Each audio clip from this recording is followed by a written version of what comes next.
مولاي صل وسلم دائما أبدا على حبيبك خير الخلق كلهم. مولاي صل وسلم دائما أبدا على حبيبك خير الخلق كلهم. يا نبي سلام عليك. Assalamualaikum warahmatullahi wabarakatuh. Bagaimana kabarnya anak-anakku sekalian hari ini? Alhamdulillah luar biasa bukan? Baik anak-anakku, untuk pelajaran pendidikan agama Islam dan budi pekerti kelas 5 hari ini yaitu pada tema 4 Ramadan yang indah. Subtema amalan utama pada bulan Ramadan dan hikmah puasa Ramadan.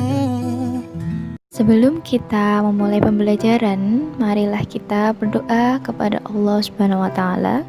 Semoga kita diberi kemudahan dalam belajar dan memperoleh ilmu yang bermanfaat. A'udzu billahi minasyaitonir rajim. Bismillahirrahmanirrahim. Rabbi zidni ilman warzuqni fahman. Amin ya rabbal alamin. Jika berbicara tentang bulan Ramadan, hal pertama yang pasti kita ingat adalah ibadah wajib yang harus kita laksanakan, yaitu ibadah puasa. Hari ini kita akan belajar pelajaran 4 subtema 1, yaitu berpuasa di bulan Ramadan. Allah Subhanahu wa taala berfirman dalam Quran Surat Al-Baqarah ayat 183 yang berbunyi, A'udzu billahi minasyaitonir rajim. Bismillahirrahmanirrahim. Ya ayyuhalladzina amanu kutiba alaikumusyamu kama kutiba alal ladzina min qablikum la'allakum tattaqun. Yang artinya, hai orang-orang yang beriman, diwajibkan atas kamu berpuasa sebagaimana diwajibkan atas orang-orang sebelum kamu agar kamu bertakwa. Di dalam firman Allah tersebut dijelaskan bahwa berpuasa di bulan Ramadan itu hukumnya wajib. Wajib itu artinya apa? Artinya jika dilaksanakan akan mendapat pahala dan apabila tidak dikerjakan akan berdosa. Dijelaskan pula bahwa orang yang melaksanakan puasa dengan baik akan termasuk sebagai orang yang bertakwa. Apa yang dimaksud dengan takwa itu? Takwa ialah melakukan semua perintah Allah Subhanahu wa taala dan menjauhi larangannya. Allah telah menjanjikan kepada orang bertakwa nantinya akan hidup tentram dan akan masuk surga ketika di akhirat kelak. Puasa dalam bahasa Arab disebut saum atau siam. Saum atau siam artinya menahan diri dari sesuatu. Sesuatu itu apa? Seperti contohnya menahan makan, minum, dan menahan diri untuk tidak berbicara kotor. Sedangkan puasa menurut istilah artinya menahan diri dari hal-hal yang membatalkan puasa sejak terbit fajar hingga terbenamnya matahari dengan niat dan beberapa syarat. Selanjutnya kita akan membahas tentang syarat wajib puasa. Apa syarat wajib puasa itu? Artinya, apabila syarat-syarat ini terdapat pada diri seseorang, maka orang tersebut wajib berpuasa. Apa saja syaratnya? Yang pertama yaitu beragama Islam.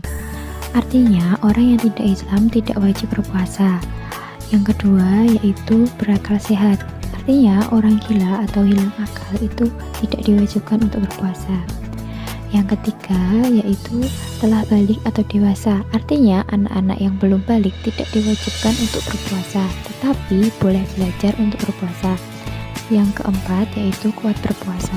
Artinya orang-orang yang memiliki lemah fisik, contohnya seperti orang yang lanjut usia atau memiliki penyakit dan tidak mampu berpuasa, itu tidak diwajibkan untuk berpuasa, tetapi menggantinya. Untuk orang yang telah lanjut usia, menggantinya dengan fidyah. Sedangkan orang yang sedang sakit wajib mengganti puasa di lain hari setelah sembuh, yang dinamakan puasa qadha. Sekarang kita akan masuk ke syarat sah puasa. Apa artinya syarat sah puasa itu? Yaitu apabila syarat-syarat ini terdapat pada diri seseorang, maka puasanya dianggap sah. Apa saja syarat-syaratnya? Yang pertama adalah Islam. Artinya orang yang tidak Islam tidak sah berpuasa. Yang kedua adalah berakal. Orang yang tidak berakal atau gila atau orang yang dalam keadaan mabuk itu tidak sah berpuasa. Yang ketiga, mumayyiz atau tamyiz. Artinya orang itu cerdas dan dapat membedakan apa yang baik dan apa yang buruk. Artinya seseorang itu telah dewasa dan tidak memiliki keterbelakangan mental. Yang keempat yaitu suci dari haid dan nifas bagi wanita. Orang yang sedang haid tidak sah berpuasa, begitu pula orang yang sedang nifas. Apa itu nifas? Nifas adalah suatu kondisi setelah seorang ibu melahirkan. Yang kelima, yaitu dalam waktu diperbolehkannya puasa, misalnya di bulan Ramadan. Kita dilarang berpuasa pada 2 hari raya, yaitu Idul Fitri dan Idul Adha. Kemudian pada hari tasyrik atau hari penyembelihan hewan kurban, yaitu pada tanggal 11, 12, dan 13 bulan Dzulhijjah atau bulan haji. Sekarang kita akan membahas mengenai rukun puasa. Rukun puasa itu ada 2. Yang pertama yaitu berniat di malam hari, yaitu menyengaja berniat untuk berpuasa di bulan Ramadan. Waktunya kapan? Yaitu setelah matahari terbenam sampai sebelum terbit fajar. Berikut adalah niat berpuasa Ramadan. Bismillahirrahmanirrahim. Nawaitu somma hodin an adai fardhi syahri Ramadhana hadhihi sanati lillahi ta'ala. Artinya, saya niat berpuasa esok hari untuk menunaikan fardu di bulan Ramadan tahun ini karena Allah Ta'ala. Kemudian yang kedua yaitu menahan dari segala yang dapat membatalkan puasa, yaitu seperti makan, minum, dan sebagainya, mulai dari terbit fajar hingga terbenamnya matahari. Sekarang kita akan membahas tentang hal yang membatalkan puasa. Apa saja? Yang pertama yaitu makan atau minum dengan sengaja. Artinya jika tidak sengaja maka puasanya tidak batal. Yang kedua, muntah dengan sengaja. Yang ketiga yaitu sedang datang bulan atau haid atau melahirkan. Yang keempat, hilang akal, gila atau pingsan walaupun hanya sebentar. Yang kelima yaitu murtad atau keluar dari agama Islam. Berikut ini adalah hal-hal yang dapat merusak pahala puasa, yaitu berkata kotor, menghina, berkelahi, memfitnah atau semacamnya. Sekarang kita akan membahas tentang orang yang boleh tidak berpuasa dan cara menggantinya. Yang pertama adalah orang yang sedang sakit.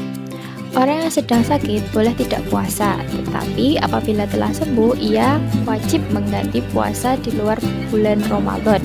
Yang kedua adalah orang yang sedang dalam perjalanan jauh atau disebut musafir. Ia juga wajib mengganti puasa di luar bulan Ramadan. Yang ketiga adalah orang tua yang sangat lemah, yaitu orang lanjut usia yang lemah boleh tidak puasa, namun mereka wajib membayar fidyah. Apa itu fidyah? Fidyah adalah denda yang dibayar pada hari ia tidak berpuasa atau hari terakhir di bulan Ramadan. Fidyah dibayar dengan 3/4 liter beras per hari ia tidak berpuasa. Fidyah juga dapat berbentuk makanan lain yang mengenyangkan perut. Yang keempat, orang yang sedang hamil atau menyusui, mereka diperbolehkan untuk tidak puasa. Sebagai gantinya mereka juga harus membayar fidyah. Alhamdulillah, pembelajaran kita hari ini sudah selesai. Terima kasih telah mengikuti dengan baik. Semoga dapat menambah ilmu dan pengetahuan anak-anak semua. Tetap semangat belajar dan selalu jaga kesehatan. Sampai jumpa di video berikutnya. Wabillahi taufiq wal hidayah. Wassalamualaikum warahmatullahi wabarakatuh.